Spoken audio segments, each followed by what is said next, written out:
Hi friends, good morning. Let's today topic వచ్చేసి సైకాలజీకి సంబంధించి AP TET పెరుగుదల వికాసం అనే దాని మీద ఇవాళ నేను బిట్స్ అప్లోడ్ చేయబోతున్నాను. Please my channel like, share, subscribe and comment. Let's start the topic. మానవ శరీరంలో సంభవించే పరిమాణాత్మక మార్పులను ఏమంటారు? పెరుగుదల. వ్యక్తిలో శారీరకంగాను మానసికంగాను ఉద్వేగపరంగాను సంభవించే మార్పులను ఏమంటారు? వికాసం. శిశువు పరిపూర్ణ వికాసానికి ఏమి అవసరం?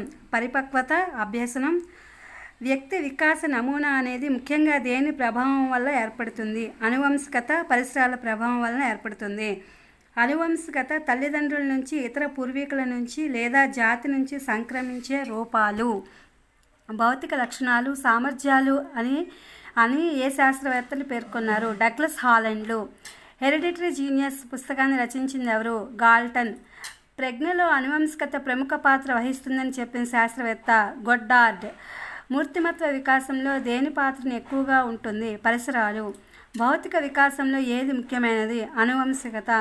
ఎలిజబెత్ హర్లాక్ అనే శాస్త్రవేత్త మానవ వికాస దశలను ఎన్ని దశలుగా విభజించారు? 10 దశలుగా. ఏ దశలో ఎక్కువగా రోగాలు వచ్చే అవకాశం కలదు? శైశవ దశ. పిల్లలు ఏ దశలో చురుగ్గా ఉంటారు? పూర్వ బాల్య దశలో. ఏ దశలో శాశ్వత దంతాలు ఏర్పడతాయి? ఉత్తర బాల్య దశ. శిశువుకు ఎప్పుడు దంతాలు రావడం మొదలవుతుంది? 6 నుండి 8 నెలల మధ్యలో.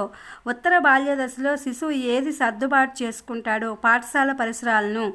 పూర్వ కౌమార దశను ఏమంటారు? టీనేజ్. ఉత్తర కౌమార దశలో వేటి మీద ఆసక్తి ఉంటుంది? విందులు, వినోదాలు. ఏ దశలో పెరుగుదల నిలిచిపోతుంది? వయోజన దశలో శారీరకంగా మానసికంగా పెరుగుదల నిలిచిపోతుంది. ఏ వయసులో పునరుత్పాదక శక్తి తగ్గిపోతుంది? మధ్య వయసులో. మానవ జీవితంలో ఏ దశ చాలా క్లిష్టమైనది? శైశవ దశ. ఇవి ఫ్రెండ్స్ టుడే సైకాలజీకి సంబంధించినటువంటి పెరుగుదల వికాసం అనే టాపిక్ మీద నేను అప్లోడ్ చేసిన క్వశ్చన్ అండ్ ఆన్సర్స్. ఇవి మీకు ఉపయోగపడతాయని చెప్పి అనుకుంటున్నాను. Please my channel like, share, subscribe and comment. Thank you for watching. Thank you for our support.